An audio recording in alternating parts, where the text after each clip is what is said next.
حاصل کرنا، اور منعفت کہتے ہیں نفع. دفعائے مضر، دفعائے مضر آپ نے مضر کا لفظ سنا ہوگا، ٹھیک ہے. مضر کا مطلب نقصان، تو دفع ختم کرنا، ٹھیک ہے، بچنا، اور دفعائے مضر نقصان سے بچنا. امتیاز فرق یا کسی چیز کا نمایاں ہونا. تنازعات تنازع کی جمع ہے، اور تنازع کہتے ہیں جھگڑے کو. تنازعات جھگڑے، اختلافات. تنازع اختلاف جھگڑا، تنازعات جھگڑے اختلافات. یعنی آپ نے تھوڑا سا واحد اور جمع کا بھی خیال رکھنا ہے. تنزل تنزل زوال. نسیم منسا، نسیم منسا. نسیم میم کے اوپر تشدید ہے تو الف کے ساتھ وہ مل جائے گا نسیم، پھر میم کے بعد نون ہے اور سین کے اوپر بھی دوبارہ تشدید ہے. نسیم منسا، فراموش شدہ، بھولا ہوا، ذہن سے اترا ہوا. نسیان آپ نے لفظ سنا ہوگا، بھولنے کی بیماری کو کہتے ہیں، تو اسی سے نسیم منسا نکلا ہے. دانست عقل سمجھ، یعنی اپنی دانست کے مطابق تو میں نے یہ کام بالکل درست کیا ہے، یعنی اپنی عقل اور اپنی سمجھ کے مطابق یہ میں نے کام بالکل درست کیا ہے. معنی روکنے والا. ریشہ گیا گھاس کا تن کا. مجھے امید ہے کہ الفاظ کے معنی اور ان کا درست تلفظ آپ کو سمجھ آ چکا ہوگا. تو چلے ہم اب آگے چلتے ہیں. تو چلے عزیز طلباء ہم تشریح کی طرف چلتے ہیں. یہ آپ کی کتاب سے لیا گیا ایک نظر پارہ ہے، متن لیا گیا ہے آپ کے سبق کے دوسرے صفحے سے. نہایت افسوس اور نادانی کی بات ہے کہ ہم کسی سے ایسے امر میں عداوت رکھیں جس کا اثر خود اسی تک محدود ہے، اور ہم کو اس سے کچھ بھی ضرر و نقصان نہیں. جو حصہ کہ انسان میں اس کے ابنائے جنس کا ہے، اس سے ہم کو غرض رکھنی چاہیے، اور وہ حصہ آپس کی محبت، باہمی دوستی، ایک دوسرے کی اعانت، ایک دوسرے کی ہمدردی ہے، جس کے مجموعے کا نام قومی ہمدردی ہے. یہی ایک طریقہ ہے جس سے خدا کے حکم کی بھی اطاعت اور آپس میں برادرانہ برتاؤ، قومی اتفاق، قومی ہمدردی قائم ہو سکتی ہے، جو قومی ترقی کے لیے پہلی منزل ہے. سب سے پہلے جو آپ امتحان کے نقطۂ نظر سے دیکھیں گے تو فیڈرل بورڈ کے مطابق آپ نے سبق کا نام، مصنف کا نام، یہ فیڈرل بورڈ ہو یا کوئی بھی بورڈ ہو، اس میں یہ دونوں چیزیں آتی ہیں ایک ایک نمبر کی. اس کے بعد حوالے متن یا سیاق و سباق آپ پیش کریں گے، یہ 1 نمبر کا ہوگا الگ سے، تو لہٰذا اس کو آپ نے چھوڑنا نہیں ہے. حوالے متن میں سبق کا نام جیسے دیکھ لیا قومی اتفاق ہے، مصنف کا نام سر سید احمد خان ہے. صنف کے اعتبار سے اگر سوال آتا ہے کہ قومی اتفاق کیا ہے صنف کے اعتبار سے، تو یہ ایک مضمون ہے. پہلے ہم نے جس سبق کی تشریح کی تھی وہ بھی شبلی نعمانی کا ایک مضمون تھا.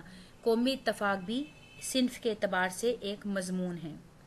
سیاق و سباق میں چونکہ یہ درمیان سے لیا گیا ہے، اس لیے آپ دیکھ سکتے ہیں کہ ہم یہ بھی جب تشریح سیاق و سباق کے حوالے متن بیان کریں گے تو آپ کو اندازہ ہوگا کہ آپ کتاب ضرور اپنے سامنے رکھیے گا. آپ دیکھیں گے کہ میں نے اسے پہلے والے پیراگراف کے بارے میں تھوڑا سا لکھا ہے اور اس کے بعد والے کے بارے میں مختصراً لکھا ہے. بہت طویل نہیں لکھیں گے کیونکہ اتنا وقت نہیں ہوتا، 1 نمبر کا ہوتا ہے، تو آپ نے اسی حساب سے لکھنا ہے. تشریح طلب نثر پارہ سبق کے تقریباً درمیان سے لیا گیا ہے. یہ مقالات سر سید حصہ پنجم کا ایک حصہ ہے. اگر یہ بات آپ کو یاد نہیں آتی امتحان کے دوران تو آپ اسے چھوڑ سکتے ہیں، لیکن باقی باتیں لکھیں. اس نثر پارے سے پہلے مصنف ہمیں اتفاق قائم رکھنے کا طریقہ بتا رہے ہیں کہ انسان اور خدا کے تعلق میں کسی دوسرے کو دخل اندازی نہیں کرنی چاہیے. یہ خدا اور بندے کا معاملہ ہے، اور اگر کوئی کلمہ پڑھ لیتا ہے تو اسے اپنا بھائی سمجھنا چاہیے اور اس سے اخوت کا رشتہ قائم کرنا چاہیے. اس نثر پارے کے بعد مصنف ہمیں بتاتے ہیں کہ ہمیں صرف کلمہ کو بھائیوں کا خیال نہیں رکھنا، بلکہ ہمیں اپنے دوسرے غیر مسلم ہم وطنوں کے حقوق کا بھی خیال رکھنا ہے. مجھے امید ہے کہ آپ کو حوالے متن یا سیاق و سباق سمجھ آ چکا ہوگا. آپ نے دیکھا کہ میں نے 3 لائنیں تقریباً سطور پہلے والے پیراگراف سے لی اور آخری پیراگراف سے میں نے ایک سے لی، اور پورے اس کا میں نے ایک قسم کا خلاصہ سا بیان یہاں پر کر دیا. تو آپ نے بھی ان چیزوں کا خیال رکھنا ہے. تو چلیں تشریح کی طرف چلتے ہیں. تشریح طلب نثر پانے میں مصنف کہتے ہیں کہ اگر ہم کسی خاص بات، کسی نظریے یا کسی کام میں ایک دوسرے سے اختلاف رکھتے ہیں اور اس اختلاف کے باوجود کسی ایک کی ذات کو دوسرے کی ذات سے کوئی نقصان کا اندیشہ بھی نہ ہو تو ایسی صورت میں کسی سے دشمنی یا عداوت رکھنا انتہائی دکھ اور کم عقلی کی علامت ہے۔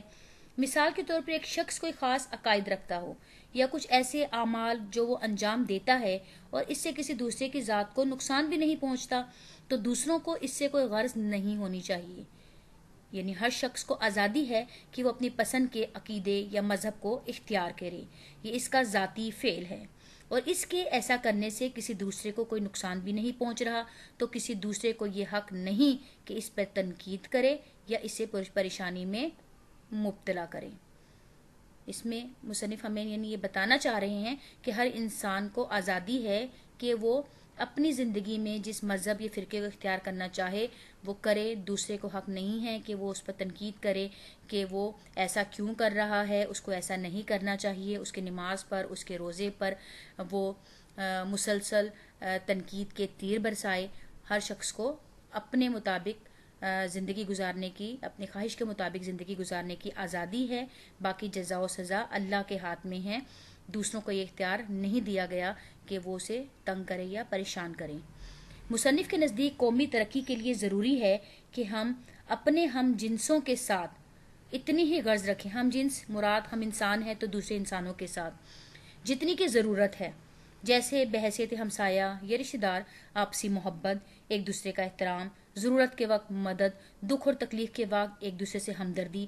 یہی انسان کے تقاضے ہیں نا، کہ انسان یہی چاہتا ہے کہ وہ بحیثیت ہمسایہ جب کسی کے ساتھ رہتا ہے تو اس کے ہمسایہ اس کے ساتھ اچھا سلوک کرے، تو ضروری ہے کہ وہ اپنے ہمسایہ کے ساتھ اچھا سلوک کرے۔ یہ نہ سوچے کہ میرا ہمسایہ ہندو ہے، مسلمان ہے، سنی ہے، شیعہ ہے، کس فرقے سے تعلق رکھتا ہے، کس مذہب سے تعلق رکھتا ہے، ہمسایہ ہمسایہ ہے۔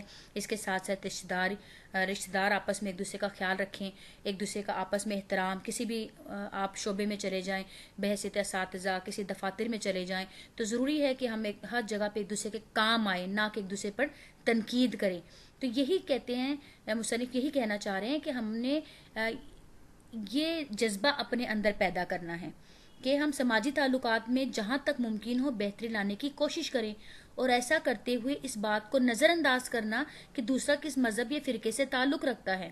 اللہ کے نزدیک بھی سب سے پسندیدہ عمل لوگوں کے ساتھ بھلائی ہے، اور جب ایک فرد اپنے ہم وطنوں کے ساتھ نیک سلوک کرتا ہے تو وہ ایک طرف تو اللہ کی اطاعت و فرما برداری کر رہا ہوتا ہے، اس کے حکم کے تحت حقوق العباد سر انجام دے رہا ہوتا ہے، تو جو دوسری طرف اخوت و بھائی چارے کی فضا قائم ہوتی ہے۔ جب لوگوں کے ساتھ اچھا سلوک ہوگا تو خود بخود لوگوں کے درمیان میں اخوت و بھائی چارے کی فضا قائم ہوگی، اور یہیں سے قومی اتفاق کا جذبہ پروان چڑھتا ہے، پھر قومیں مضبوط ہوتی ہیں، قومی ہمدردی کا یہ جذبہ باعث بنتا ہے، اور جب لوگ متحد ہو جاتے ہیں تو وہ قوم کی فلاح و بہبود کے لیے کام کرتے ہیں، اور اسی طرح جب اتفاق کی فضا قائم ہوتی ہے تو قومی ترقی کا سبب بنتی ہے۔ مجھے امید ہے کہ آپ کو تشریح سمجھ آ چکی ہوگی۔ آپ نے اپنا بہت خیال رکھنا ہے۔ اللہ حافظ۔